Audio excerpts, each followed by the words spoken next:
Mis queridos amigos y hermanos, sean todos bienvenidos en el nombre de nuestro Señor Jesucristo a una nueva edición de su comentario al texto bíblico sobre el cual la lección de la escuela sabática está basada. Es para nosotros un verdadero privilegio en Cristo acompañarlo a usted en su estudio personal de las Sagradas Escrituras, en cumplimiento de la promesa del pacto eterno que nos dice: ninguno enseñará más a su prójimo diciendo, conoce al Señor, porque he aquí que todos me conocerán, desde el mayor de ellos hasta el menor.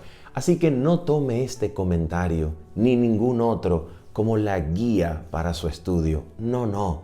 Tome la palabra de Dios como su guía y utilice este comentario y cualquier otro como una sencilla herramienta mirada al texto bíblico para usted poder comparar con lo que el Espíritu de Dios le enseña, le instruye a través de su estudio de la palabra de Dios.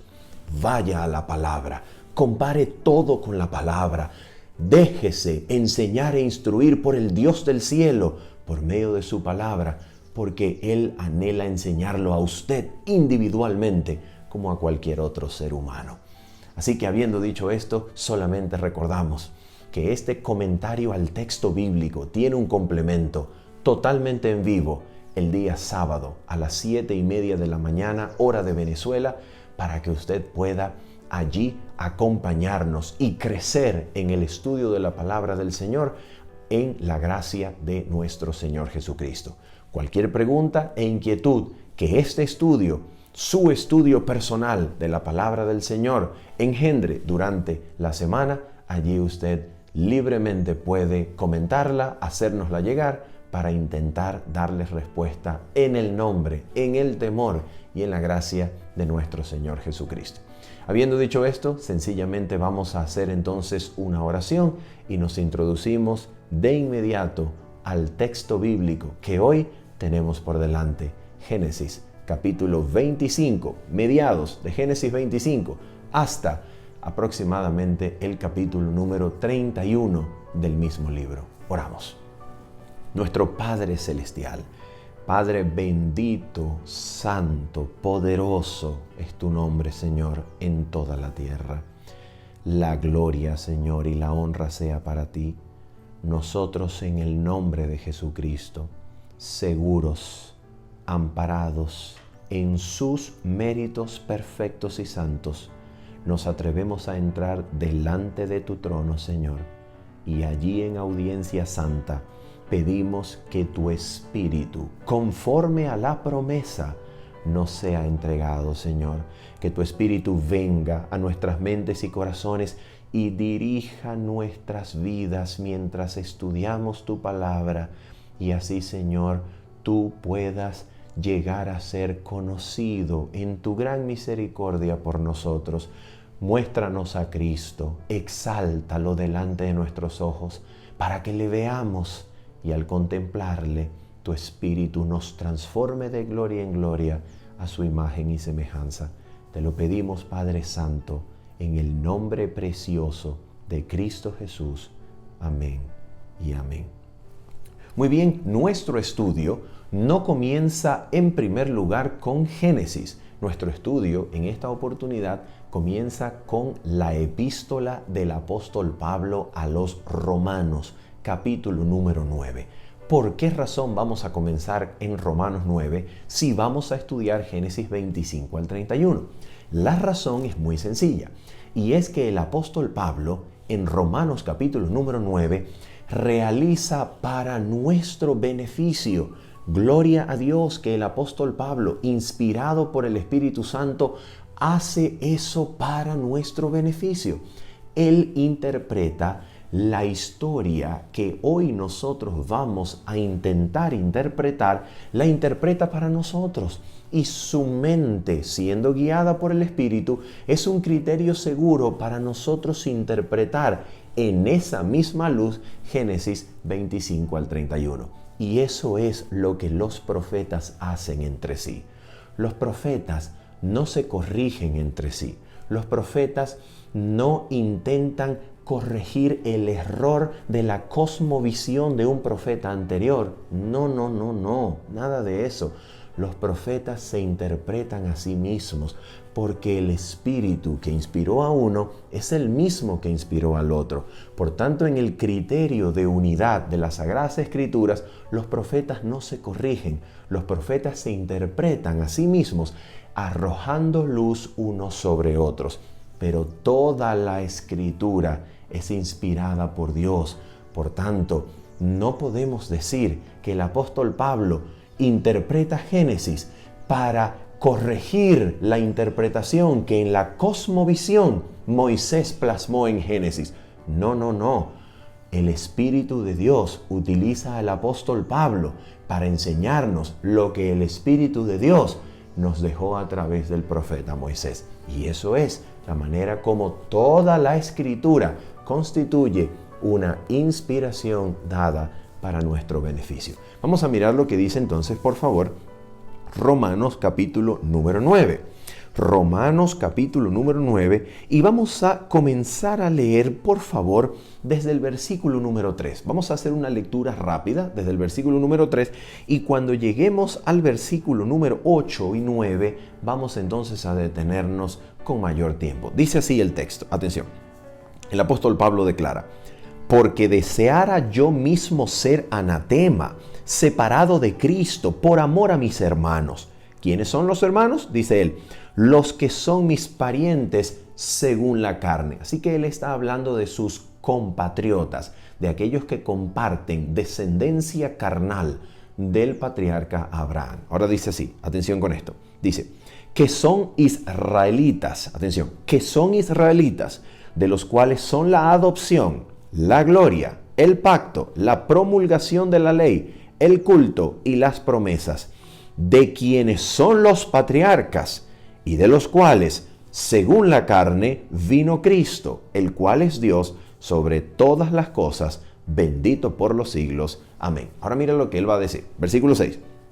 No que la palabra de Dios haya fallado. ¿Por qué él introduce esa noción? Porque él se anticipa de manera proléptica, se anticipa a un posible contraargumento a través de la frase no que la palabra de Dios haya fallado, porque precisamente estos israelitas que son descendencia de Abraham según la carne y de quienes según la carne vino Cristo, se encuentran en una situación de incredulidad. A estos que el apóstol Pablo llama sus hermanos según la carne, se encuentran en incredulidad. Entonces él se anticipa a ese contraargumento y dice, no que la palabra de Dios haya fallado. En otras palabras, la palabra de Dios, Dios mismo, no son los culpables del fallo de Israel. No son los culpables de la incredulidad de Israel. No. Ahora él va a explicar qué es lo que ha acontecido. Dice así. Porque no todos los que descienden de Israel son israelitas. Mis queridos amigos y hermanos, aquí tenemos una definición de israelita que el apóstol Pablo nos regala por inspiración del Espíritu. ¿Y cuál es esa definición? Oigámosla. Dice así, versículo número 7. Ni por ser descendientes de Abraham son todos hijos, sino, atención, en Isaac te será llamada descendencia. La pregunta es, ¿cuál entonces es la definición de un descendiente de Abraham? ¿Cuál es la definición de un israelita? ¿Qué es lo que constituye a Israel? Dice el apóstol Pablo en el versículo número 8. Esto es, dos puntos. En otras palabras, atención, viene la definición de israelita, de un hijo de la promesa. Atención, dice así. No los que son hijos según la carne son los hijos de Dios, sino que los que son hijos según la promesa son contados como descendientes. Esta es la definición de israelita del apóstol Pablo. son israelitas los que heredan la promesa, los que descienden de la promesa, los que no nacen según la carne, sino según el Espíritu, por medio del cual se cumple la promesa.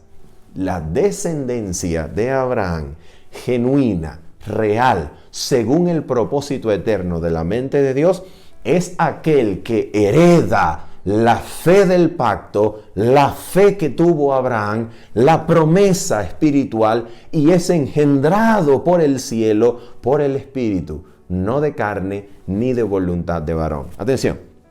¿Y por qué esto es importante? Mira lo que ahora dice en el versículo número 9. Y aquí está la interpretación en el contexto de su epístola que el apóstol Pablo hace de la historia de Jacob para nuestro beneficio. Porque esa es la historia que nosotros vamos a estudiar. Es la historia que está delante de nosotros en Génesis 25 al 31. Mira cómo interpreta la historia del patriarca Jacob. Atención, dice así, versículo número 9. Porque la palabra de la promesa es esta. ¿Cuál es la promesa que engendra hijos espirituales? ¿Cuál es la promesa que engendra verdaderos israelitas? ¿Cuál es? Atención, dice, porque la palabra de la promesa es esta. Por este tiempo vendré y Sara tendrá un hijo. Y no solo esto, sino también cuando Rebeca concibió de uno, de Isaac nuestro padre, pues no habían aún nacido, ni habían hecho aún ni bien ni mal, para que el propósito de Dios conforme a la elección permaneciese, no por las obras, sino por el que llama, se le dijo, atención, se le dijo a Rebeca, el mayor servirá al menor, como está escrito, a Jacob amé, mas a Esaú aborrecí. ¿Qué pues diremos? Versículo número 14, atención. ¿Qué pues diremos? ¿Que hay injusticia en Dios? En ninguna manera. Versículo 15. Pues a Moisés dice, tendré misericordia del que yo tenga misericordia y me compadeceré del que yo me compadezca. Versículo 16. Aquí está el resumen de la vida del patriarca Jacob. Atención. Así que no depende del que quiere ni del que corre, sino de Dios que tiene misericordia. Oh, qué maravillosa interpretación.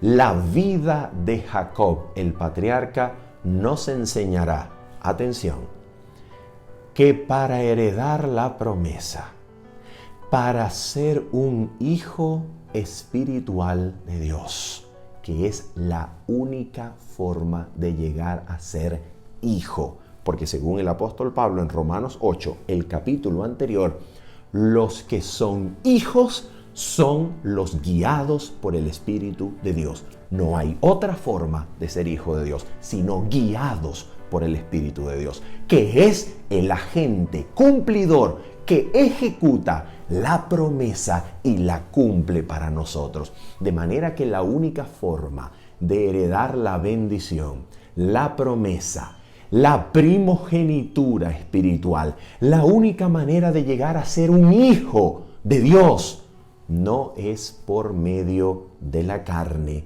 ni de la fuerza, ni del engaño, ni del que quiere, ni del que corre, sino por la misericordia de Dios, que es el que llama y tiene misericordia. Esa es la única manera. Solamente en la misericordia de Dios se puede encontrar razón de que haya hijos nacidos por el Espíritu. Porque esto no es conforme a nuestras obras, porque esto no es conforme a un deseo que se engendra en el ámbito humano. No hay deseo que se engendre en el ámbito humano independiente de Cristo que conduzca al Salvador. No, si hay un hombre sobre la faz de la tierra que muestre alguna inclinación hacia lo santo, divino, justo, noble, una sola inclinación a Cristo, es Cristo que ha puesto en marcha influencias visibles e invisibles en ese corazón para atraer por medio de su gracia a aquel individuo. Es no del que quiere, no depende del que quiere, ni del que se esfuerza, ni del que corre, ni del que intenta por la fuerza heredar, ni por la carne, ni por la astucia, ni por las tretas humanas. No depende de eso.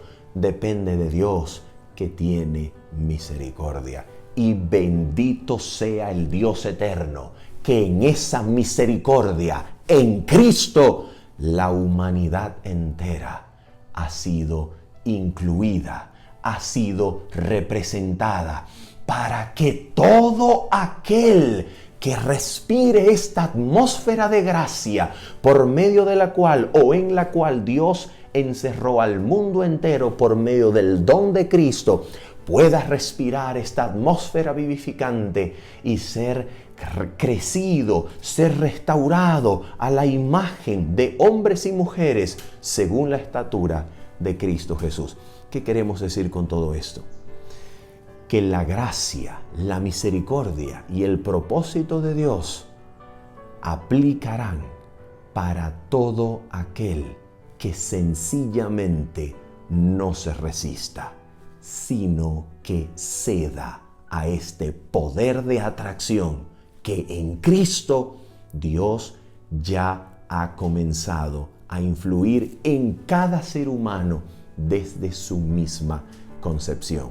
La gracia de Cristo está allí, disponible para todos, obrando en todos, para que todo aquel que ceda, para que todo aquel que se entregue, para que todo aquel que no oponga su voluntad malvada y perversa ante la atracción de Cristo, sino que no se resista y permita que la influencia del Espíritu lo conduzca al pie de la cruz, toda aquella persona será conducida a la cruz, verá a Cristo y recibirá por la fe una nueva vida.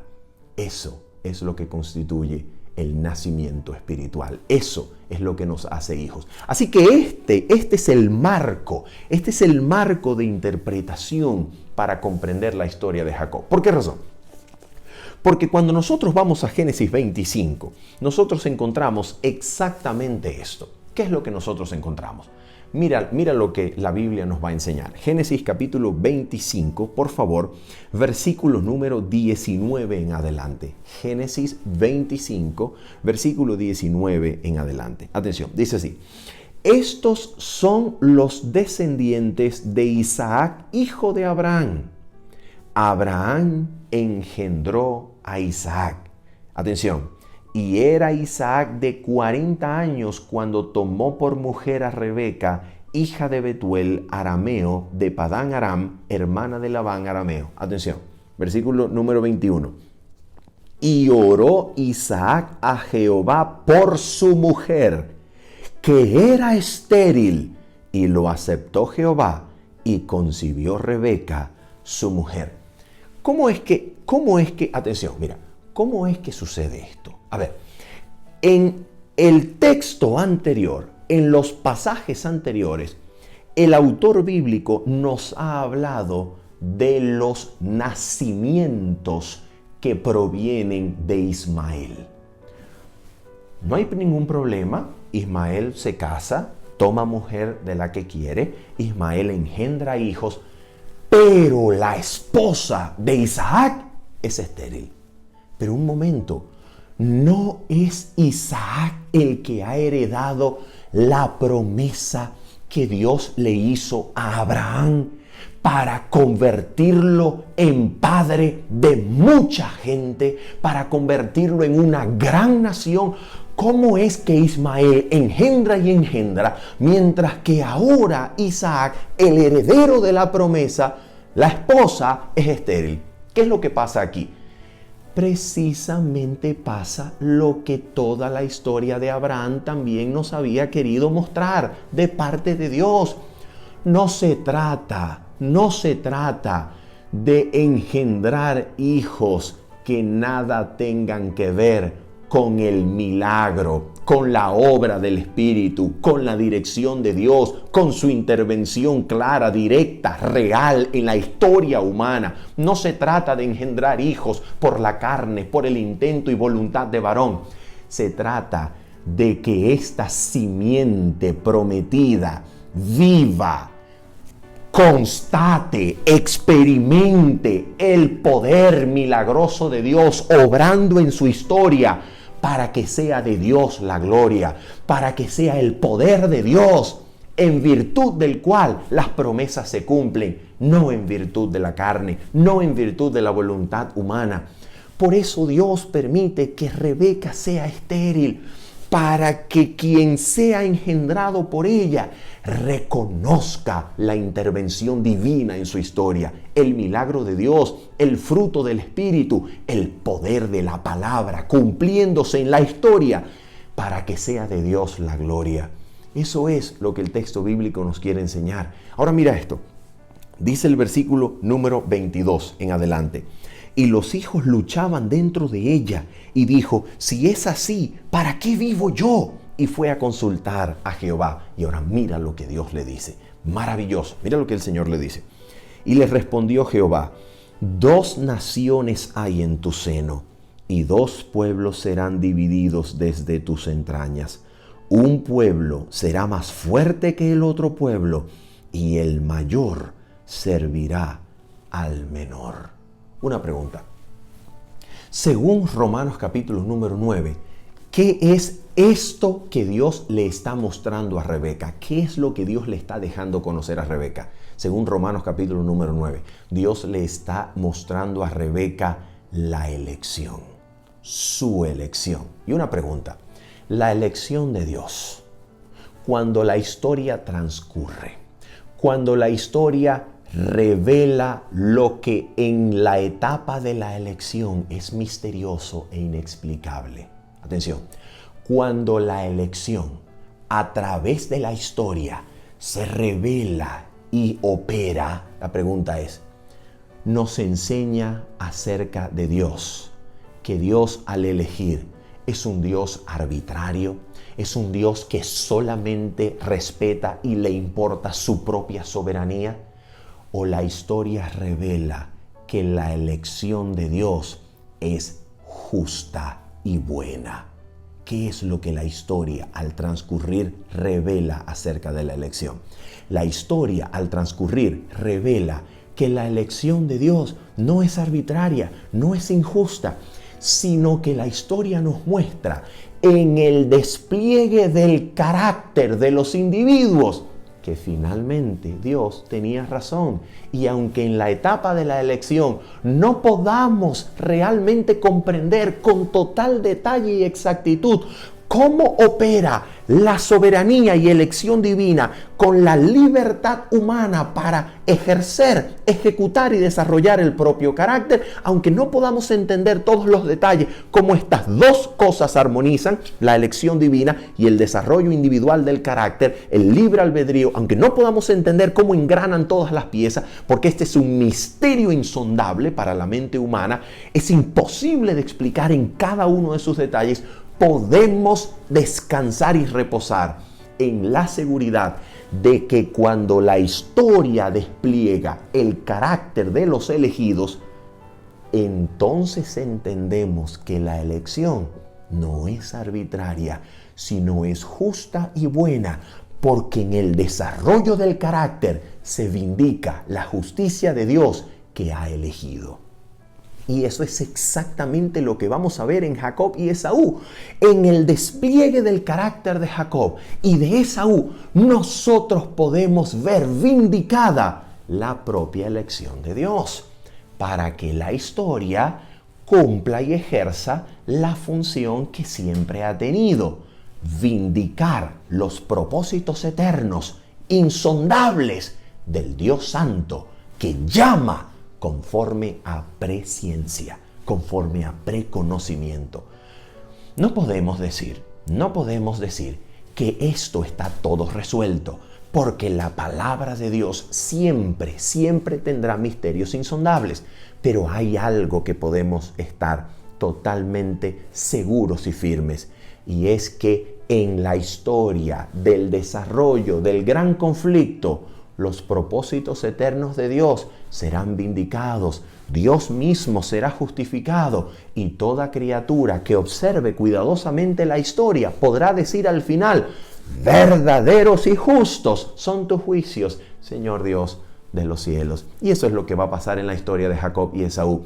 La elección de Dios no determina ni atropella el carácter, la elección, el libre albedrío. No son estas dos cosas antagónicas. No, no, no.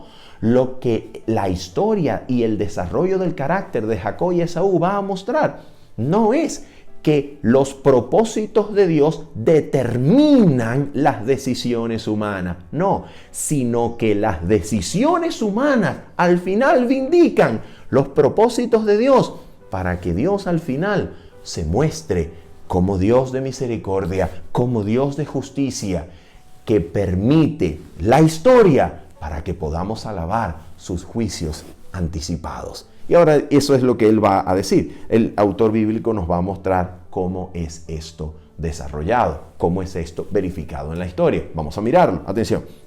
Dice así: cuando se cumplieron sus días para dar a luz, versículo 24, he aquí había gemelos en su vientre, y salió el primero rubio y era todo velludo como una pelliza, y llamaron su nombre Esaú. Después salió su hermano, atención, trabada su mano, la mano de Jacob, atención, estaba trabada al calcañar de Esaú. Calcañar en hebreo se dice akev, y de aquí viene el nombre Jacob.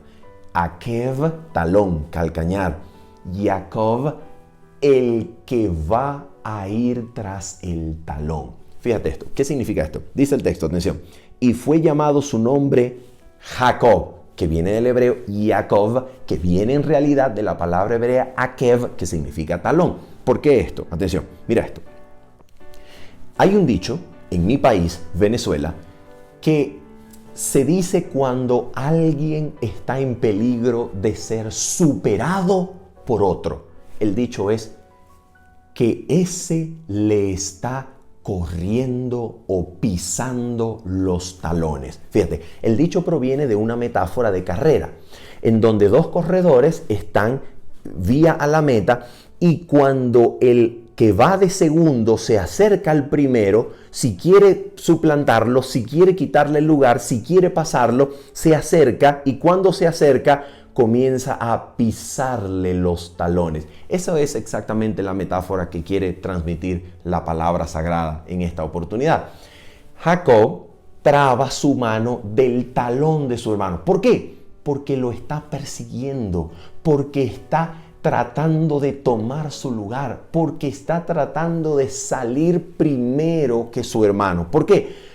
Porque de manera inconsciente, esto es realmente inexplicable,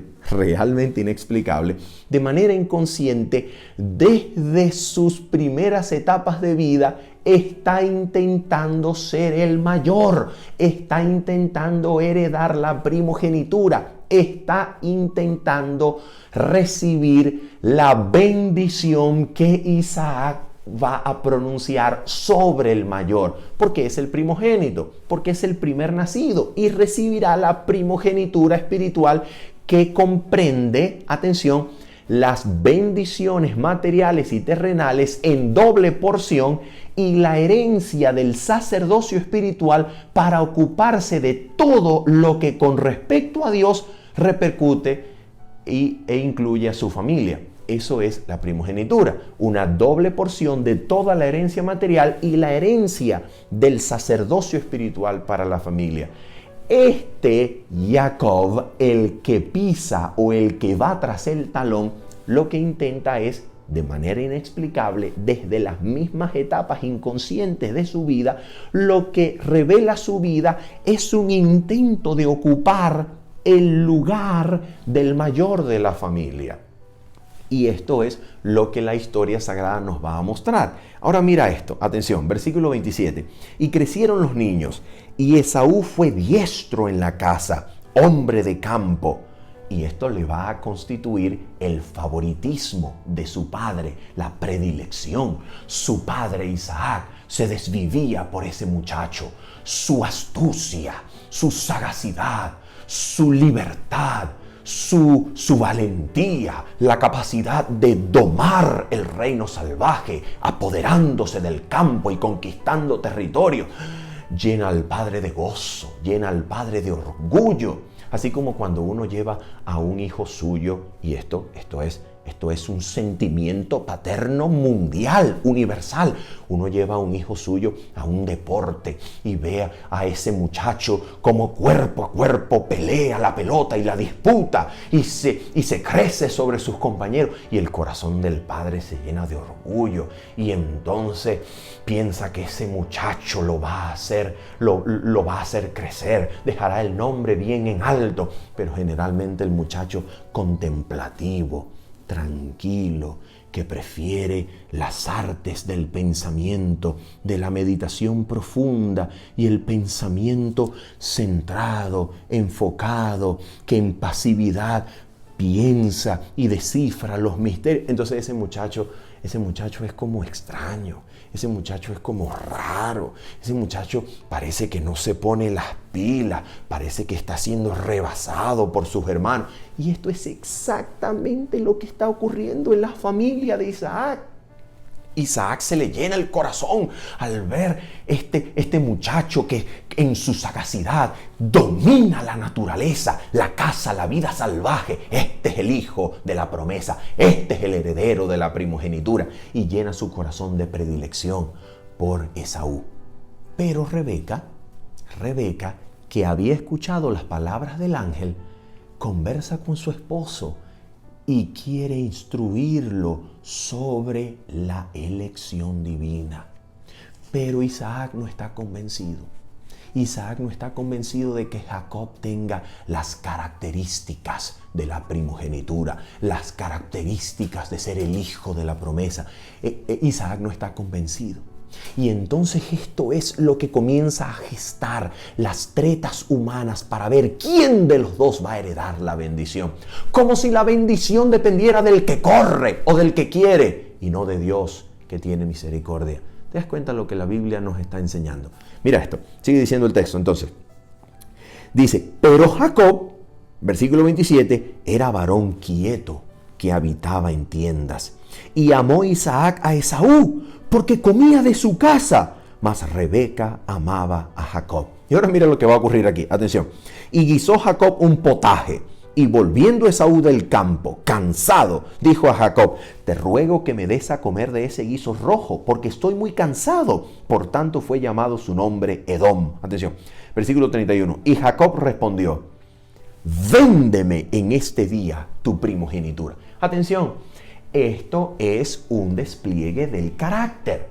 Es un despliegue que comienza a vindicar la justicia de Dios al elegir, pero atención, todavía esta justicia no será vindicada hasta que veamos las últimas etapas de la vida de Jacob. ¿Por qué? Porque aquí Jacob está creyendo que puede heredar, que puede conseguir la bendición de la primogenitura, el ser hecho el hijo de la promesa, de quien descenderá el Mesías, la simiente prometida por Dios a Abraham y con quien Dios hizo pacto allí en Génesis 15, en Génesis 22, diciendo, en tu simiente serán benditas las naciones de la tierra, a tu simiente daré esta tierra, la cual es Cristo, dice el apóstol Pablo. Este hombre, este muchacho Jacob está pensando que esa herencia, que ese favor del cielo, que esa gracia se puede conseguir con sobornos, con tretas, con negocios, con astucia humana, que negocia, sopesa y puede conseguir por su valentía, por su ardid, por su trama, la bendición de Dios. Y esto es lo que la Biblia nos quiere enseñar. Esta historia se trata de esto. La descendencia, el nacimiento espiritual, la promesa, no depende del ser humano. Depende del Dios que llama, promete y cumple. Solamente Dios promete y cumple. Así que los hijos de Dios sencillamente esperan que Dios ejerza sus propósitos de amor en ellos. Esto no quiere decir que los hijos de Dios sencillamente son agentes pasivos en la historia de la salvación. No, no, no. Hay que ceder la voluntad, hay que entregar el yo, hay que rendir la voluntad perversa que se opone a la guía y la influencia del Espíritu de Cristo en nosotros. Y esta es la parte del ser humano. Pero no es la parte del ser humano pensar, ahí viene mi hermano y está cansado. Le voy a quitar la primogenitura aprovechando su hambre, vendiéndosela por un plato de comida. No es eso, no es eso la manera, no es esa la manera en la que se engendra la esperanza, en la que se puede heredar la promesa. No es esa la manera de Dios, no es ese ni el tiempo ni la forma en que Dios actúa, no es el engaño, ni la sagacidad humana, ni las tretas, ni los ardides, los que nos hacen herederos de la bendición de Dios. La bendición no se consigue con engaño. Y todo lo que se consiga con engaño, con soborno, con cualquier forma que no esté en armonía con los principios de Dios, no puede llamársele bendición, sino maldición. Y eso es exactamente lo que Jacob va a experimentar. Eso es exactamente lo que Jacob va a vivir. ¿Cómo lo sabemos? Mira lo que dice el texto. Atención. Sigamos. Versículo número 32. Mira la respuesta de Esaú. Entonces dijo Esaú, he aquí yo me voy a morir. En otras palabras, yo me estoy muriendo. Tengo hambre y me puedo morir en cualquier momento. Dice, ¿para qué pues me servirá la primogenitura? Oh, ¿qué es lo que tenemos aquí? Aquí es lo que tenemos. Aquí tenemos el texto que más adelante el apóstol Pablo en Hebreos nos va a decir que Jacob despreció su primogenitura. Perdón, que Esaú despreció su primogenitura. ¿Por qué? Porque era profano. ¿Qué quiere decir eso? Atención, en las palabras de Esaú está revelado el carácter de todo aquel que desprecia la gracia de Cristo Jesús que lo atrae a la cruz. ¿Qué se revela en el carácter de Esaú?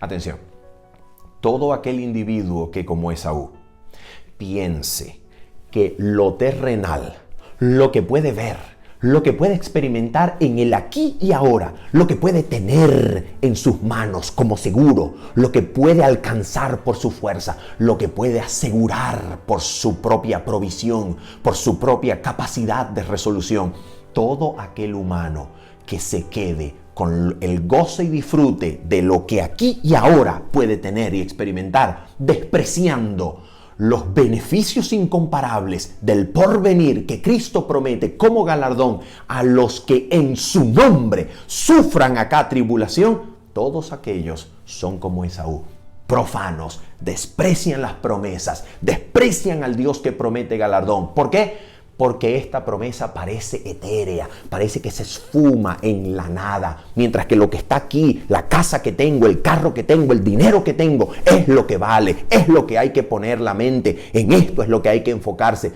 mientras que las promesas de Dios parece que siempre son inalcanzables, siempre futuras, siempre llegaderas, pero nunca presentes ni asequibles en el aquí y ahora.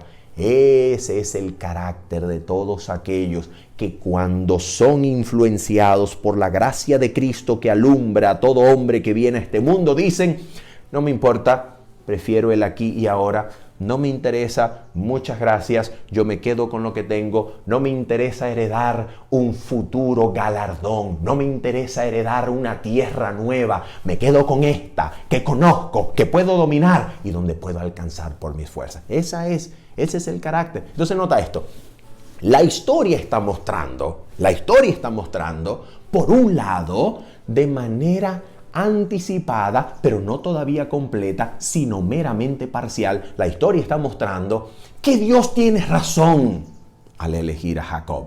Atención, pero todavía la justicia de la elección no está demostrada, porque este Jacob aparentemente está logrando alcanzar la la justicia o está logrando alcanzar la elección divina por medio de sus fuerzas, por medio de sus tretas, por medio de sus diseños y pensamientos humanos. Y esto es lo que ahora la historia bíblica nos va a enseñar. Ahora la historia bíblica nos va a enseñar que la vida de Jacob tiene que aprender que no depende del que corre ni del que quiere, sino de Dios que tiene misericordia, para que sus propósitos sean vindicados, exaltados y Él se lleve solamente la gloria. Esta es la historia de Jacob. A partir de aquí, ¿qué es lo que ocurre? Oh, mira lo que ocurre. Atención. Vemos entonces en el capítulo número 26 de Génesis que Isaac despliega el mismo carácter deficiente que desplegó Abraham en Egipto y en tierra de los filisteos, y en Génesis 16 acostándose con Agar. ¿Qué es lo que despliega? Despliega temor ante la posibilidad de la muerte. Como diría Hebreos capítulo número 2 versículo 15, sometido a servidumbre por causa del temor a la muerte durante toda su vida. Isaac teme por su vida y niega a su esposa delante de la tierra de los filisteos. Lamentablemente, a este Isaac, Dios necesita enseñarle lo mismo que le enseñó a Abraham. ¿Y cómo Dios se lo quería enseñar? ¿Cómo Dios le quería enseñar a Isaac que no depende del que corre ni del que quiere? Que no se necesita negar a Dios ni la verdad para salvar el pellejo de la vida. A ver, ¿cómo Dios le quiere enseñar eso? Por medio de una visión que tuvo la esposa y no él acerca de quién debía recibir la bendición. Pero el corazón de Isaac está centrado en el hijo mayor, en el hijo de su predilección, en el hijo de la casa, el dominador y domador del mundo salvaje. Ese es el que verdaderamente le trae gozo al corazón. Pero no está convencido sobre Jacob. Pero la esposa le repite que el ángel le dijo que el mayor serviría al menor. Y él está obrando en contra de los propósitos de Dios. Y entonces viene la historia de Génesis 27. La historia de Génesis 27 se levanta como una pieza solemne en la historia del gran conflicto, mostrándonos la capacidad humana, la forma humana para creer, alcanzar los propósitos divinos, mientras Dios está esperando que sus criaturas se sometan a Él, que reposen en su voluntad, que reposen en sus propósitos. Pero no, el ser humano está diseñando siempre maneras y formas para intentar conseguir lo que Dios promete a los que sencillamente dejan atraer su corazón por su gracia. Génesis 27 entonces nos dice que aquí Isaac está a punto de morir y llama a su hijo. Pero no es a Jacob, llama a su hijo mayor y lo va a bendecir, le va a dar la primogenitura.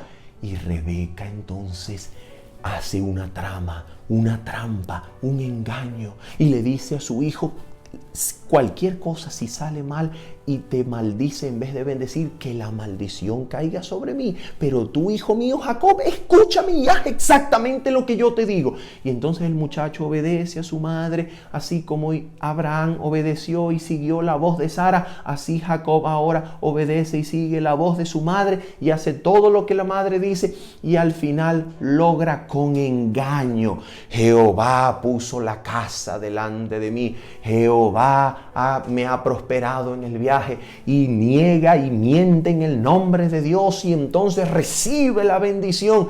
Pero inmediatamente recibe la bendición, se ha dado cuenta que es una maldición lo que ha caído encima. ¿Por qué razón? Porque los propósitos que se consiguen o las cosas que se consiguen con engaño no pueden llamarse bendición. Son una maldición para aquel que los consigue por medio de la desobediencia a Dios, por medio de los engaños, por medio de la astucia.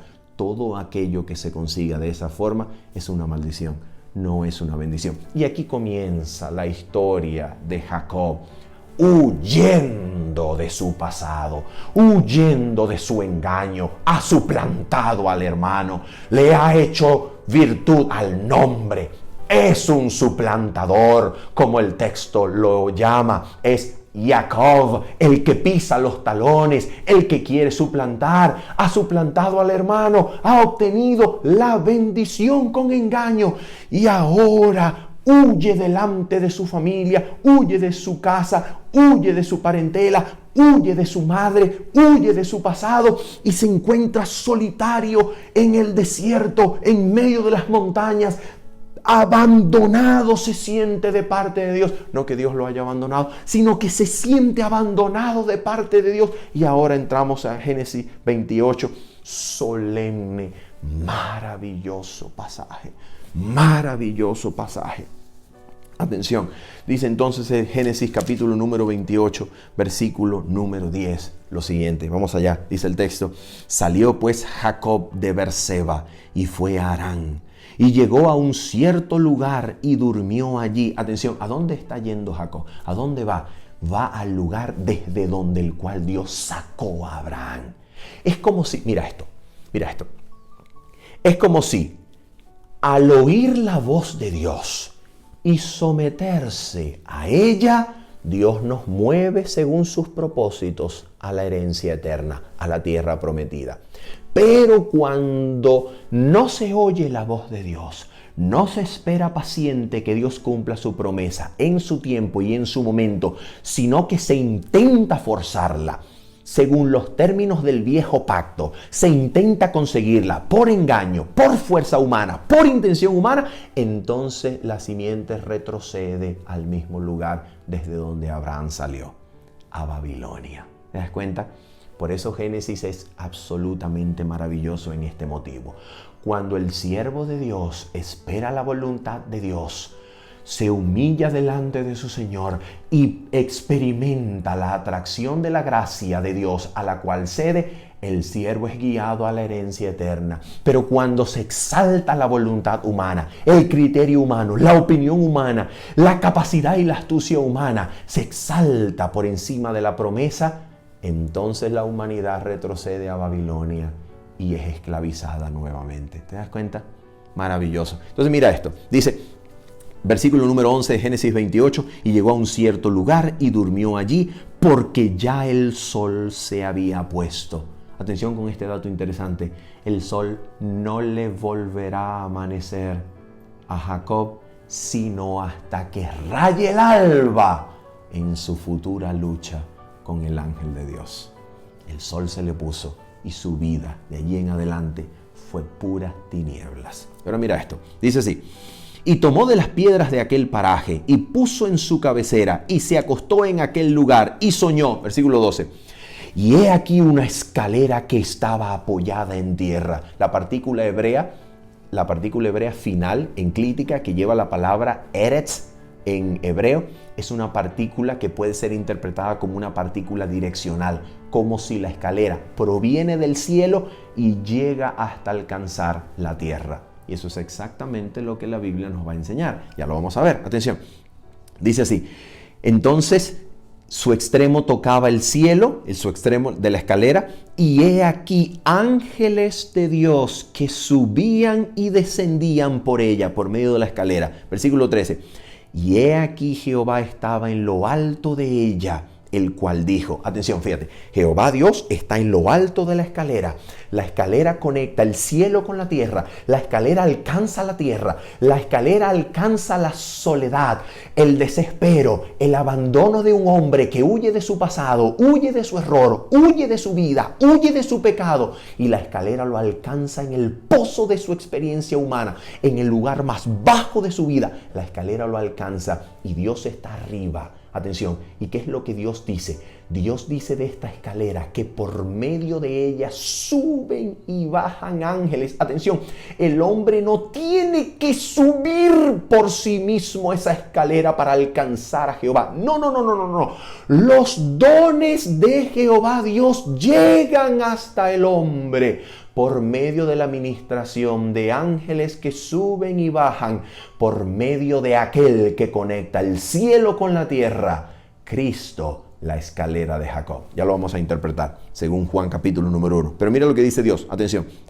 Versículo número 13. Y he aquí Jehová estaba en lo alto de ella, el cual dijo: yo soy Jehová, el Dios de Abraham tu padre, y el Dios de Isaac. La tierra en que estás acostado, te la daré a ti y a tu descendencia. Será tu descendencia como el polvo de la tierra, y te extenderás al occidente, al oriente, al norte y al sur, y todas las familias de la tierra serán benditas en ti y en tu simiente. He aquí, yo estoy contigo y te guardaré por donde quiera que fueres, y volveré a traerte a esta tierra. Escucha esto, bendita promesa, porque no te dejaré hasta que haya hecho lo que te he dicho. Oh, ¿qué es lo que Dios quiere enseñarle a Jacob? ¿Qué es lo que quiere enseñarle? Una pregunta. ¿No es esta la bendición de Abraham? ¿No es esta la promesa? ¿No es este el pacto eterno que Dios hizo heredero, del cual Dios hizo heredero a Abraham? ¿No es esta la promesa que el patriarca Abraham había recibido? ¿Qué es lo que está sucediendo? Que Dios le está dando la promesa a Jacob en el polvo de la tierra. Cuando Jacob está en el polvo de la tierra, está humillado, está destrozado por su error, por su astucia humana, por su intento humano de engaño. Cuando él está con el orgullo en el polvo de la tierra, se siente perdido, se siente abandonado, se siente solo. Solo tiene un bastón que le acompaña, y donde pone su cabeza ni siquiera es una tienda, sino es una piedra. Cuando está en el polvo de la tierra, la promesa lo alcanza. La promesa se hace para él. La promesa llega a su vida para invitarlo a que eleve su mirada y vea a Dios en lo alto de la escalera. ¿Qué quiere decir eso para nosotros? Es en la debilidad humana que el poder de Dios se perfecciona. Es en la debilidad donde la gracia puede mostrarse y operar. Por eso la historia de Jacob es la historia de la gracia de Dios, que anhela que reconozcamos nuestra debilidad, nuestra incapacidad, nuestra imposibilidad para cumplir los propósitos del Dios eterno, a menos que Él nos alcance, a menos que el último peldaño de la escalera llegue hasta el pozo del hundimiento humano, donde mi mirada es levantada y veo la única manera en que los dones de Dios pueden alcanzar mi vida. Cristo, la escalera de Jacob que conecta el cielo con la tierra, y es la razón por la cual todo don del Dios eterno es ministrado a mi vida. Me es dispensado, me es otorgado, porque por medio de Él suben y descienden ángeles que ministran los favores del pacto para mi vida. Eso es lo que Dios quiere enseñarle a Jacob. Eso es. No se alcanza la promesa por medio de intentos humanos, por medio de fuerza, por medio de astucia. La promesa nos alcanza. Y en medio de la debilidad, en medio de la incapacidad humana, Dios nos muestra que Cristo es el medio de acceso al Padre, a la bendición, a las promesas, a todo lo que existe en un solo don. Y por medio de ese don, Dios nos dio todo el cielo en un solo don. Por esa razón, Cristo le dijo al joven Natanael en Juan capítulo número 1 lo siguiente. Al joven Natanael se le dice en Juan capítulo 1 de esta manera. Atención con lo que la historia nos va a decir. Juan capítulo número 1, y vamos a leer el versículo número 47 en adelante. Cuando Jesús vio a Natanael que se le acercaba, dijo de él: he aquí un verdadero israelita. Escucha esto. En quien no hay engaño. ¿A qué historia de la Biblia está haciendo Jesús alusión? Jacob había pensado convertirse en el hijo de la promesa por engaño. Pero Natanael es un verdadero israelita en quien no hay engaño. No hay en Natanael deseo alguno de conseguir la bendición y hacerse hijo de la promesa por medio del engaño, de la astucia. Natanael está siendo visto por Cristo mientras aún está debajo de la higuera. Es Cristo el que lo está alcanzando, el que lo está buscando, el que lo está trayendo. Y no es Natanael como Jacob, el que quiere ser su discípulo, el que lo busca y lo encuentra. Mira esto, atención con esto. Dice entonces Natanael, versículo número 49, Rabí, tú eres el Hijo de Dios, tú eres el Rey de Israel. ¿Por qué? Porque Cristo le había mostrado sus propósitos, su elección. Cristo le había dicho que cuando estaba debajo de la higuera lo vio. Y ahora mira lo que le dice Jesús, versículo 50. Respondió Jesús y le dijo, porque te dije, te vi debajo de la higuera, ¿crees? Cosas mayores que estas verás. ¿Por qué? Porque respondió a la gracia. Porque cuando Cristo lo atrajo, se dio.